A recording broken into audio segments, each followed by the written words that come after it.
నమస్తే, welcome to our channel. కూటమి ప్రభుత్వం సూపర్ 6 హామీల్లో భాగంగా అన్నదాత సుఖీభవాని అమలు చేయడం జరిగింది. ప్రతి రైతుకి 20,000లో భాగంగా మొదటి విడత అయితే ఈరోజు ప్రారంభించడం జరిగింది. ఇదే అంశంపై మనతో మాట్లాడడానికి పొలిటికల్ అనలిస్ట్ జొన్నలగడ్డ శ్రీనివాస్ గారు ఉన్నారు. మాట్లాడే ప్రయత్నం చేద్దాం. నమస్తే అండి. నమస్తే అండి. సో అలా చూస్తారండి, అన్నదాత సుఖీభవాని ప్రారంభించడం జరిగింది. ఈరోజు ఆంధ్రప్రదేశ్ దర్శిలో శ్రీ నారా చంద్రబాబు నాయుడు గారు ప్రారంభించారు. సో ఎలా చూస్తారు మీరు? దీని గురించి మాకు కొంచెం వివరణ ఇచ్చే ప్రయత్నం చేయండి. సూపర్ 6లో భాగంగా ఇవాళ అన్నదాత సుఖీభవ ప్రారంభించబడిందండి. చాలా గొప్పగా, ఘనంగా. ఎందుకంటే అన్నదాత సుఖీభవ ఈ పదమే ఒక అద్భుతమైన పదప్రయోగం. ఎందుకంటే అన్నదాత బాగుంటేనే అందరూ బాగుంటారు. సర్వే జన సుఖినో భవంతు అని కోరుకునే మొట్టమొదటి వ్యక్తి రైతన్న. అలాంటి రైతు బాగుండాలని కోరుకుని ఈ పథకాన్ని ఏదైతే తీసుకొచ్చారో అదొక అద్భుతమైన పథకం. ఇక్కడ ఈ సందర్భంగా మనం ఒక ముఖ్యమైన విషయాన్ని మనం ఇక్కడ మాట్లాడుకోవాలి. మొట్టమొదటగా ఈ తెలుగుదేశం పార్టీ ఆవిర్భావం ఏదైతే జరిగిందో స్వర్గీయ ఎన్టీ రామారావు గారి చేతుల మీదుగా ఆ జెండాలోనే ఉంది నాగలి. అంటే రైతుకి ఆనాడే ఎన్టీఆర్ కర్షక కార్మిక లోకానికి అలాగే రైతు బాగుండటం కోసం ఆయన తీసుకున్న నిర్ణయాల్లో భాగంగానే ఆ రోజే ఆ పార్టీ జెండాలోనే నాగలి గుర్తు పెట్టడం జరిగింది. అప్పటి నుంచి ఇప్పటి వరకు కూడా రైతుల కోసం, రైతు సంక్షేమం కోసం ఎన్నో పథకాలు తీసుకొచ్చింది తెలుగుదేశం ప్రభుత్వం. ఆ రోజైతే సబ్సిడీ ఇచ్చి కరెంటుకి రైతులను ఆదుకున్న మొట్టమొదటి వ్యక్తికి ఎన్టీఆర్ చరిత్రలో నిలిచిపోతారు. ఎందుకంటే అంతవరకు కూడా సబ్సిడీ ఇవ్వాలన్న ఆలోచన ఏ ప్రభుత్వానికి ఏనాడు లేదు. దేశవ్యాప్తంగా ఎక్కడా లేనిది చర్చ ఆ రోజున మొదలైంది. కరెంటుకి సబ్సిడీ ఇచ్చి ఆ రోజున రైతును ఆదుకున్నాడు ఎన్టీఆర్ మహానుభావుడు. ఆ విధంగా ఒక రైతు కష్టాలు చేసిన వ్యక్తి ఎన్టీఆర్.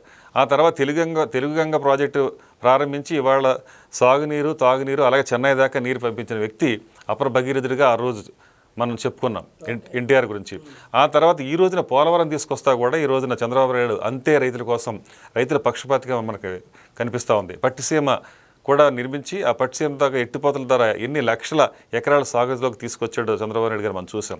అంటే ఆ రోజు చాలామంది ఎద్దేవి చేశారు. ఒక పక్క పోలవరం నడుస్తూ ఉండగా మళ్ళీ ఇది ఎందుకు అన్నట్టుగా మాట్లాడారు, ఇది ఖర్చు దండగా అన్నట్టుగా మాట్లాడారు. కానీ ఇవాళ ఇన్ని సంవత్సరాలుగా అంటే పోలవరం పూర్తయ్యే లోపల ఇంకా రైతులకి పంటలకి ఎక్కడ ఇబ్బంది కలగకూడదని చేసిన ఆ ప్రయత్నమే పట్టిసీమ ఎత్తిపోతల పథకం. దాని నుంచి మరి వీళ్ళందరూ ఆశ్చర్యం కలిగించే విషయం ఏంటంటే 400 టీఎంసీ నీరు దాని నుంచి రైతులకు అందించడం జరిగింది. అంటే సామాన్యమైన విషయం కాదు, ఒక భగీరథ ప్రయత్నం. అంటే ఇవాళ శ్రీశైలం, నాగార్జునసాగర్ మొత్తంగా గరిష్ట నీటి స్థాయి మట్టాలు ఎంత అని మనం అంచనా వేసుకుంటామో అంత స్థాయి, అంటే 400 టీఎంసీ నీరుని రైతులు పొలాల్లోకి మళ్లించడం జరిగింది. ఇవాళ దానివల్ల ఎంతో ఆర్థికంగా రైతులు 3 పంటలు పండించుకోగలిగారు. ఆర్థిక వృద్ధి జరిగింది, ఆర్థిక వృద్ధి రేటు పెరిగింది. ఈ విధంగా చూసుకుంటే రైతుల కోసం ఆనాడు ఈనాడు తెలుగుదేశం ఖచ్చితంగా పనిచేసిందని నిరభ్యంతరంగా చెప్పొచ్చు. అయితే జగన్మోహన్ రెడ్డి గారు చెప్పేది ఏంటంటే నా ప్రభుత్వంలోనే రైతులందరూ కూడా సంతోషంగా ఉన్నారని చెప్తూ ఉంటారు. ఎప్పటికి కూడా చెప్తానే ఉంటారు ఆ మాట. మీరు ఎలా చూస్తారు దీన్ని? దీనికి బేరీ చేసి మాట్లాడుకుందామండి. ఓకే, మీరు ఇస్తానన్న 12,500 ఎంత ఇచ్చారు? 7,500 ఇచ్చారు జగన్మోహన్ రెడ్డి గారు. మరి అది మోసం కదా? అలాగే మీరు రైతులు ధాన్యం కొంటాకి ధర్నాలు చేసి ఉద్యమాలు చేస్తేనే కానీ కొన్న పరిస్థితి. ఇవాళ మీరు అధికారం దిగిపోయే ముందు మీరు 1,647 కోట్లు రైతులకు ఎగ్గొట్టారు ఇవ్వాల్సింది. అది ఇప్పుడు కూటమి ప్రభుత్వం వచ్చి తీర్చుతూ ఉంది. ఇంకా చెప్పాలంటే దానికి ముందు 3 సంవత్సరాల పాటు ప్రధాని ఫసల్ యోజన పథకం కింద బీమా కింద ఇచ్చింది ఏదైతే ఉందో 2,500 కోట్లు మీరు ఎగ్గొట్టిన మాట వాస్తవం కాదా? ఈ విధంగా రైతులను మోసపుచ్చిందే వైసీపీ గవర్నమెంట్. అలాగే డ్రిప్ ఇరిగేషన్ కింద ఆ రోజున 90% సబ్సిడీ ఇచ్చింది అంతకు ముందు ఏదైతే తెలుగుదేశం ప్రభుత్వం ఉందో అది.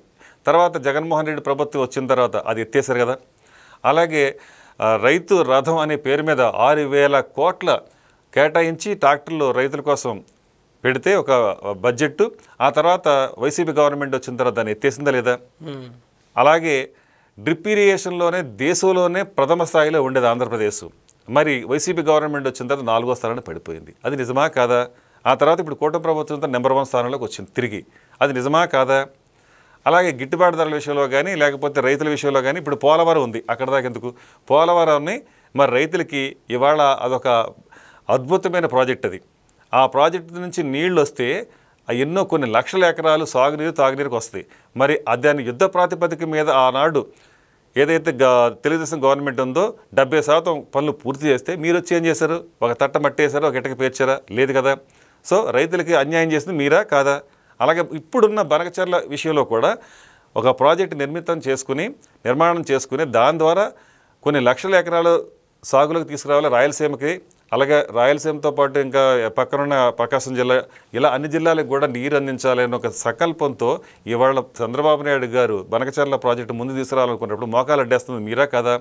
ఇవాళ అన్ని ఏ విధంగా చూసుకున్నా కూడా మీరు ఏ విషయంలో కూడా మీరు రైతుల కోసం పనిచేస్తుంది దాఖలా ఎక్కడైతే కనిపించట్లేదు. మాట మాత్రమే అంటున్నారు. నిజం చెప్పాలంటే ఇన్ని తప్పులు చేసి మీరు ఇన్ని రకాలుగా మీరు రైతులకు ద్రోహం చేసిన మీరు పరామర్శకు వెళ్ళటం కాదు, క్షమించమని వెళ్ళాలి. క్షమించమని అడిగే యాత్రలు చేయాలి. మీరు పరామర్శ యాత్ర బదులు మీరు క్షమించమనే యాత్రలు చేయాల్సిన అవసరం ఉంది. అది మాత్రం జగన్మోహన్ రెడ్డి గారు చేస్తే ఖచ్చితంగా బాగుంటుంది. అయితే ఇప్పుడు ఏదైతే కూటమి ప్రభుత్వంలో హామీలో భాగంగా ఇప్పుడు వేయబోతుంది ఏదైతే మొదటి విడత, అయితే వైసీపీ తరపు నుంచి వినిపిస్తున్న ఆరోపణ ఏంటంటే చాలా కొంతమందికే వేస్తున్నారు, మీరు వేయాల్సింది ఇంకా చాలా మంది ఉన్నారు, మిగతా వాళ్ళని తీసేశారని చెప్తున్నారు. ఎలా చూస్తారు దీన్ని? 1/2 కోటి మందికి ఇస్తున్నారండి ఇవాళ. మీరు లెక్కలు అక్కడ కనిపిస్తూ ఉన్నాయి. 49 లక్షల మంది, 46 లక్షల మంది ఎంతో అని ఇప్పుడు చెప్తున్నారు. అయితే మీకు టోల్ ఫ్రీ నెంబర్ కూడా ఇచ్చారు. ఏ రైతుకైతే అందలేదో ఆ రైతు మీరు వైసీపీకి రైతు అయి ఉంటే, లేకపోతే ఇంకో రైతు అయి ఉంటే, వేరే రైతు అయి ఉంటే, రైతులకు పలానా రైతు అని ఉండదండి. ఎవరైనా రైతే. ఎక్కడైతే ఎవరైతే రైతులకు అందలేదని మీరు అనుకుంటున్నారో మీరు టోల్ ఫ్రీ నెంబర్ ఉంది, మీరు కనుక్కున్న విషయాలు తెలుసుకోవచ్చు.